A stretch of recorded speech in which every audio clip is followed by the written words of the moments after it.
Alright, so this Knife Thoughts video is going to be a full review of this knife, and this is the Ryder Reserve RRR004 barback, or the RRR pattern number 4. And first of all, this knife was sent to me for review by Patrick, aka FormationIT, and I really appreciate it. It's really helpful to me for my channel when someone is willing to send a knife or loan a knife for review, because it allows me to see knives that I might not otherwise be able to. I wish I could buy all the knives that I want, but it's just not feasible. So I really appreciate that FormationIT was willing to send this along for review, and it's one I've been interested in. So the Ryder Reserve line of knives is a new line from Ryder, which is owned by Smoky Mountain Knife Works, and it's kind of a higher end, or almost it seems like experimental type line of knives from Ryder. They are a higher, price tag than typical Ryders, whereas typical Ryders come in somewhere, $10 to $15, $10 to $20, sometimes a little bit more, sometimes a little bit less, depending on, the features. These are more in the $30 to $50, maybe even $60 range. So a little bit more expensive, but different materials and definitely a higher level of construction. So you can see that they come in a box here. This is the, again, RRR pattern number 4. And then in the box, they come in, and this box actually kind of came apart. I think it might have gotten too much moisture or something, but they come in a tube. And this is actually a metal tube here. So if you're familiar with gradation cutlery, the tube packaging is familiar to you. But this is actually a pretty nice tube. It's metal with some branding on it. And then inside the tube, they have some foam padding, and then there's actually a microfiber cloth that the knife is wrapped in. And then within the microfiber cloth, there is also branded wax paper. So it's a little bit like a nesting doll packaging, and it's nice packaging. So it is a little bit higher end, and one of the things that makes it that way is the materials. So rather than what Ryder typically has, which they do all kinds of different cover materials, but they mostly do 440A steel. They have had some others like T10 carbon steel, but these so far have had micarta or G10 handles and D2 steel. And that's a little higher end for sure. I like D2 steel a lot. I like micarta and G10 a lot. And I think that it makes for a little bit, more premium feeling knife. And then on top of that, they also have definitely better seaming construction, some, more fine details on the construction. So let's take a look at this knife itself. This is the 4th pattern to come on the Ryder Reserve line, and that's the way that these are intended to come. They're going to come in sets of 4, as far as I can tell so far. This one did take a little bit longer to get to sale because of some delays in shipping, I believe, but it is the 4th and in the first batch of designs. The other designs were the RRR pattern number 1, which was a one-arm jack, and this is the only one that I bought for myself. I did also get to review the 2nd pattern, which was the kayak, thanks to Darren Orrell, who loaned that one to me. I haven't gotten to check out the whittler, although I think it looks really cool, and that was the 3rd pattern. So this is the 4th pattern, and it's also called the barback. And the reason for that is because it has this really, really interesting looking main blade here. But before we get into that, let's just take a kind of general look at the knife and how it's constructed. It is a 2-spring knife with a liner between the 2 springs, 2-blade knife also. It has half stops on both blades, and both blades do have match strike nail nicks, which is something that you see a lot on Ryder knives. It has pin construction, so it is traditionally made, traditionally put together without the screws, and it does have a shield. Now, one thing that is a little bit different about the construction that I really like is that these Ryder Reserve knives have washers. So sometimes it can be hard to see, but there are, I believe, phosphor bronze washers on either side of both blades that make them really, really smooth. And speaking of that, they are extremely smooth. All of these knives that I've seen, all three of them, have had very, very smooth action. They feel almost like what you might call buttery smooth. So definitely strongish pulls. I would say probably right around a 5, maybe moving towards a 6. So not weak pulls at all, but definitely nice and smooth. You can see that they're snappy. None of them have had any blade play or blade wrap. Now, one thing that some other reviewers and people I've seen online mention is that the Whittler does have blade wrap. Now, I don't know if that's the case or not. That's just what I've heard. But of these that I've seen, so a total of 5 blades, none of those blades have had blade wrap. And I really dislike blade wrap. I also really dislike proud tips, and none of them have had either of those issues. So I really appreciate that. Now, one thing about the construction of this knife that I do wish was a little different, and all of the Rough Rider Reserve so far, is I wish that the shield was pinned. Now, it's not a surprise to me at all that they are not pinned, but I do wish that they were pinned. It's just not something you see a lot on knives. I don't know if other people care about it the way I do. Case knives, shields are not pinned, and I seem to be kind of a lone voice in trying to get them to pin their shields, but I do wish that the shield was pinned. So speaking of the shield, as you can see, it is an arrowhead shield. It is not a copy of the Northwood shield, as some people kind of suggested. It has a little bit of a different look to it, and it also is something that the owner of this brand has been interested in, Native American artifacts for a long time. And Smoky Mountain Knife Works has a write-up about that on their site. But overall, the construction is just really nice. It's really smooth, snappy, no real issues, no gaps. I don't think any of them that I've seen have had any gaps, and that's the same case for this knife. So very well made, no real issues. It came very sharp. It cuts well, and just a nicely made knife. And real quick, I'll show you these etches. So there is the RRR etch, there is the RRR004 etch, and it says D2 and China. So nicely made. And now let's talk about this design. So it is called the bar back for a reason. It's called the bar back because it has this bottle opener on that main blade. And there's a lot of other knives, kind of with that type feature. One recent one that a lot of people have been really interested in is the Gradation Cutlery number 35 beer and sausage bar tool knife. And you can see this one has likewise very strange tool in the fork and bottle opener. Another one that people like a whole lot is the Gradation Cutlery Beer Scout, which has a little bit less funky, a little bit more traditional bottle opener and screwdriver. But it's something that you've seen on slip joints on traditional knives for a long time. A lot of slip joints and traditional knives, even going back decades, if not even longer, have had bottle openers. It's just something that you see on a lot of knives. But I really don't think that I've ever seen it done in this way. And that's one of the kind of features that is talked about on the product page for this knife, is that you don't have to open the blade to use the bottle opener. So it's on the top of the blade rather than on a non-edged tool or blade on the knife, or like some knives actually have a bottle opener below the edge here, which can be a little bit concerning. So it's an interesting kind of take on this, and this is designed by in-house at Smoky Mountain Knife Works by someone named Andy, and he actually commented on my previous video on the kayak about his design philosophy for that knife. I was hoping to kind of get some inside information or background on what led him to do this knife in this way, but I didn't hear back yet. But it is very unique in that this is on the top. And one thing that a lot of people have talked about is that it might not work as well that way.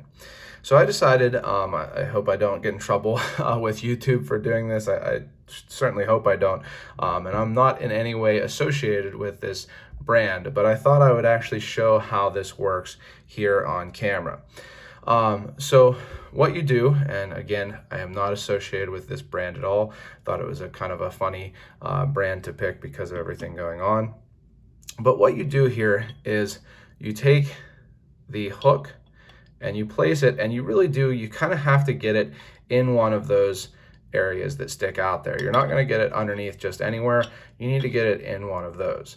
And then once you have that, you're just going to lift, so pressing down on the top, or the bottom bolster of the knife.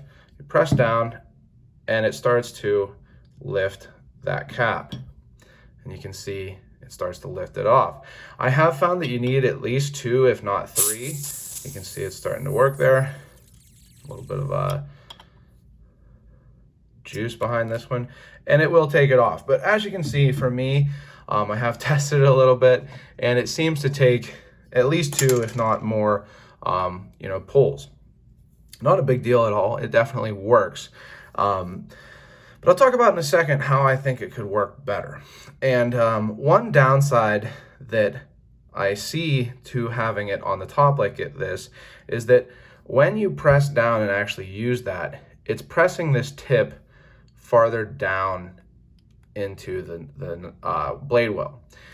And now, do I think that you're going to have to press hard enough that it's actually going to hit the edge against the backspring? I don't really think so. I don't think it will. I don't think it's going to put enough pressure here that you're actually going to press this all the way down so that the tip hits there. And that's where it would hit. So if you look in here, there is kind of a little catch there. Now, I don't know if that's intentionally there to stop the blade from pushing down further or not, but that is where, if you press down hard enough, it'll touch. So that's one thing, is that if you press hard enough, it does press that blade down in. I don't think it's a huge issue. Even having used it several times, I don't really feel any edge damage on that. So I don't think it's a big deal there. Now, one thing that is a little bit strange to me, and getting into really my biggest issue with this knife, is that it's a 2-blade knife. And so as you can see, if you look at this catch here, that secondary blade is actually covering part of the hole. Now, I don't think it stops you from using it, as you can see, but it just kind of obscures that a little bit and makes it a little bit harder to get that down in to hook onto the blade cap, or I'm sorry, the bottle cap. And I don't really see what the secondary blade adds a whole lot of. So the secondary blade here on this knife is kind of like a large pen blade. It's really a spear point, but because it's a secondary blade, I might call it a pen. Either way, it's like a smaller or spear point or a large pen blade. But it doesn't add a whole lot to the knife, in my opinion. When I've used this knife, I've pretty much exclusively, other than to try to use that blade, used this blade. Because it's a nice blade, and I'll tell you another reason here in a second, but I just don't see why you would want to obscure really the main defining feature of this knife with that secondary blade. The other thing about the secondary blade that makes it kind of strange is that it's in front of the main blade. You can see that this secondary blade is in front of the main blade, but comes from the bottom bolster or the bottom pivot. And what that does is it makes it so, because the nail nicks are on opposite sides, they're a little bit strange in that the nail nick here is a left-handed nail nick, and then if you turn it the other way, it's also a left-handed nail nick. So it's just a little bit of a strange feature. I think that if you were going to put make this a 2-bladed knife, it might have made more sense to put this secondary blade behind the main blade. That way you could see the main blade better, really get that look of the bottle opener, because this is such a unique and frankly weird looking knife that you might as well go for it. You might as well not hide the weird lookingness of it. You might as well kind of advertise it. So I do think that either without the secondary blade at all or with it behind, it would have made more sense. The other thing about the secondary blade here is that it doesn't really work very well ergonomically for me. So when you open this blade, there's a whole lot sticking out of that handle because of the main blade. So that when you actually hold on to this, you're really mostly holding on to that main blade. I mean, yes, the handle is relatively thick because it has the liner and the washers, but you're definitely feeling this main blade, and especially since it does have this drawn swedge. So it's a relatively thin, spine that this blade has, and you do feel that in your hand. I found that when I was cutting with it, my hand was either getting a hot spot from this swedged spine of the main blade, and then with those two fingers, and then with my third finger, it was going right onto the hook of the bottle opener, and then with my pinky finger, it was going right into this. And that's the other thing here, is that this really sticks out. At least when you're using this blade, this really sticks out, this really sticks out, and this really kind of bumps out. So that it's just not that ergonomic. Even using it in a pinch grip, which I did some, I found that every time I use a pinch grip, my pinky was sitting right on this pointed area here. So it just doesn't seem to make a lot of sense to have this secondary blade. The other thing with the secondary blade is that it seems like an afterthought. The rest of this knife is very much designed around this main blade. And what I mean by that is that you can see that this has this really interesting finger choil. So finger choils are not really something that you see on a lot of traditional knives. It's more something you see on modern knives. But they added this really big finger choil, and to be honest, it works really well. With that finger choil, you get a really comfortable and solid grip so that you can really get a nice pinch grip on this knife and use it for good detail cutting. And I've used this knife for opening some packaging, cutting, just general use. And I find that it feels good in the hand like this, but it would feel even better in the hand without this secondary blade. And what I mean by that is if you open this up and hold it like this, that is a really ergonomic handle. Without that secondary blade sitting there for your fingers to kind of sit on, this knife would be really, really ergonomic as a single blade knife with only the main blade, especially being that it would be significantly thinner without that secondary blade. So there's a lot of reasons why I think that this knife would have been a lot better off as a single blade knife. And as many people have mentioned, especially on the Kayak, which is the number 2 pattern in this series, these knives are pretty thick. So as compared to a more traditionally put together multi-blade knife, this is a 3-blade knife. This Grace Cutlery number 35 is a 3-blade knife, but it doesn't have liners between those blades and springs. It's a 3-spring knife also.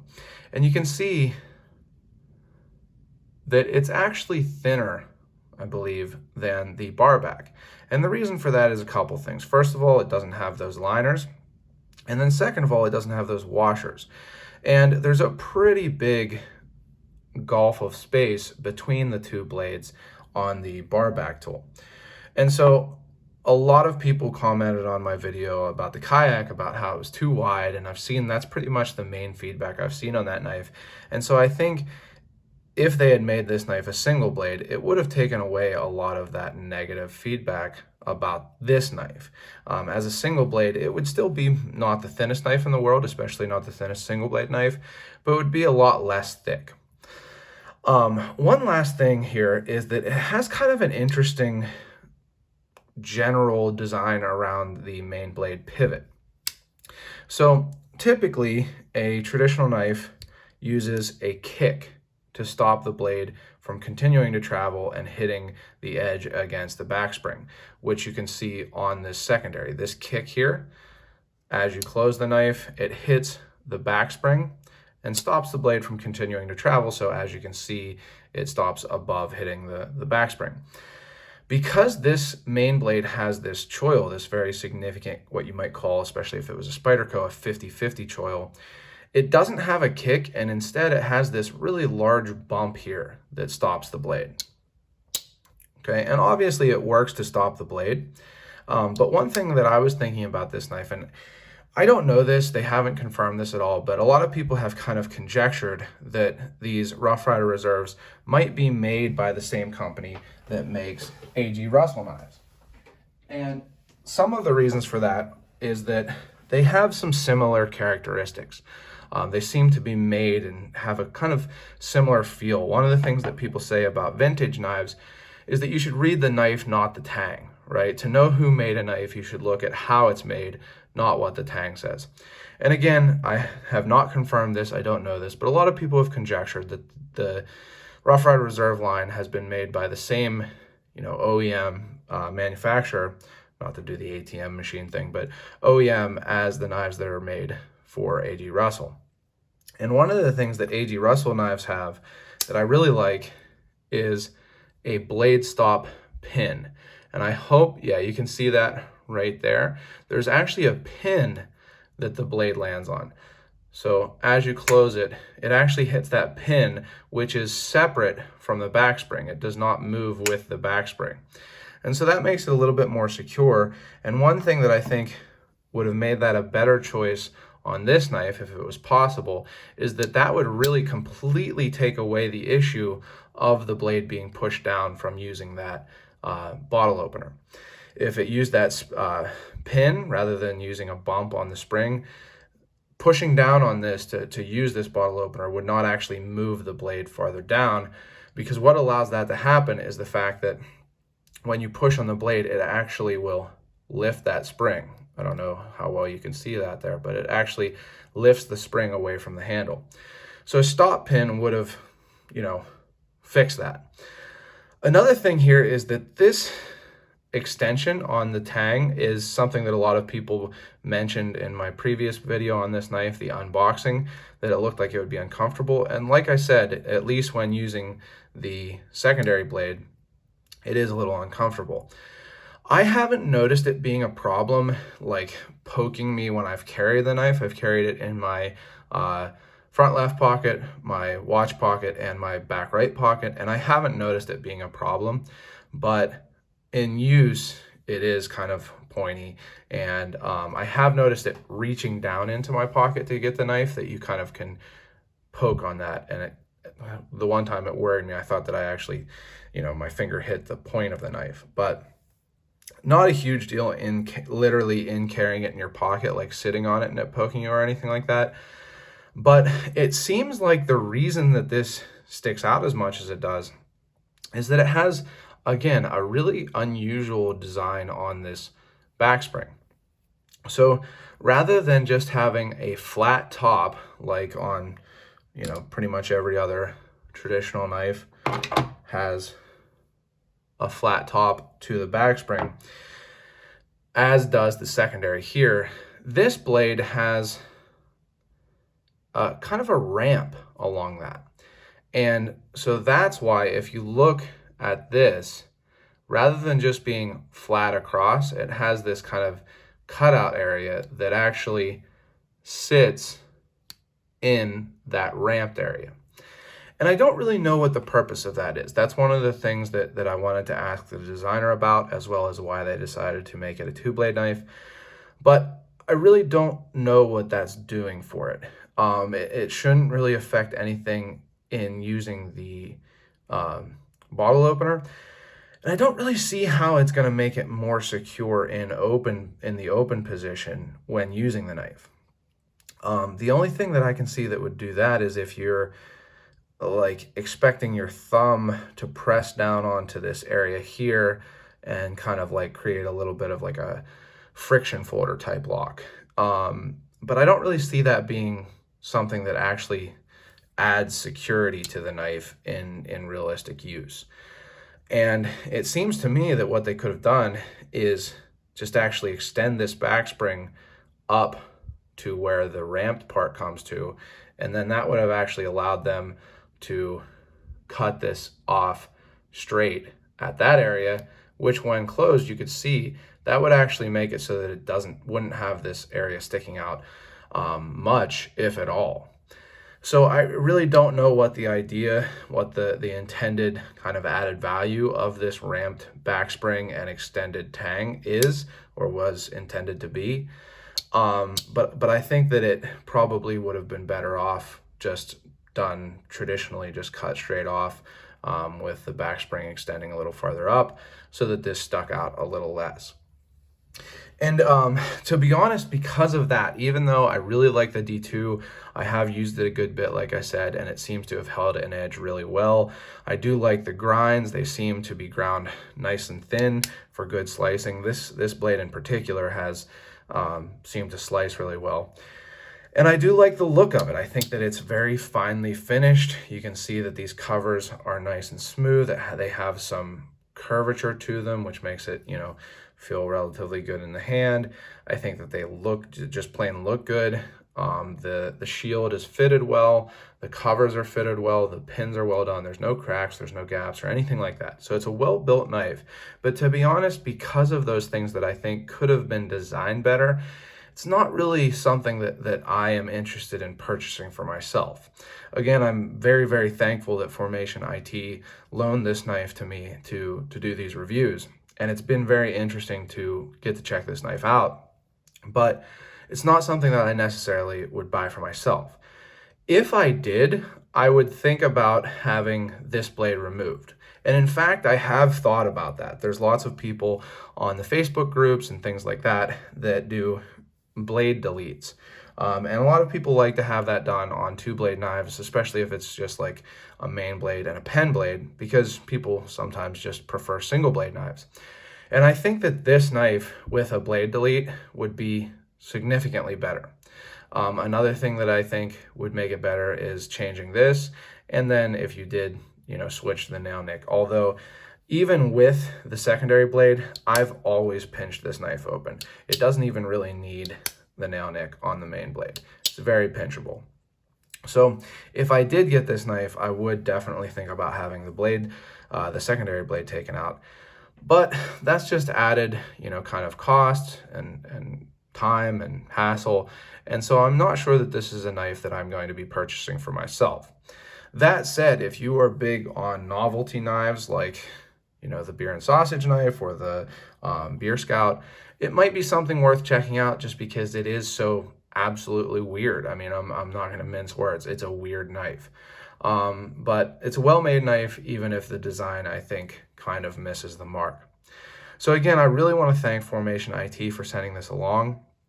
I have enjoyed getting to know it, even if it's, not a knife that's necessarily a keeper for me.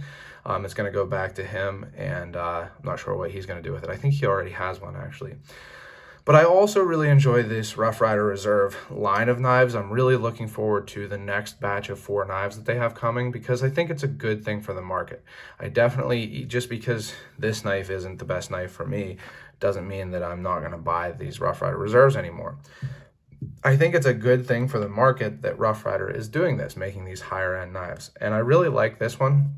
I've carried it a lot. The blade catch works well. And one last thought on the design of this knife. I actually found that you can use this bottle opener in the same way as the catch on the one arm. You can actually use it to open the blade with one hand. So a little feature that I'm not sure was intended, but you can definitely use. So if you've enjoyed this video, if it's been helpful to you, please subscribe to my channel, hit the bell for notifications, and check out my other videos. I've got lots of videos on knives like this.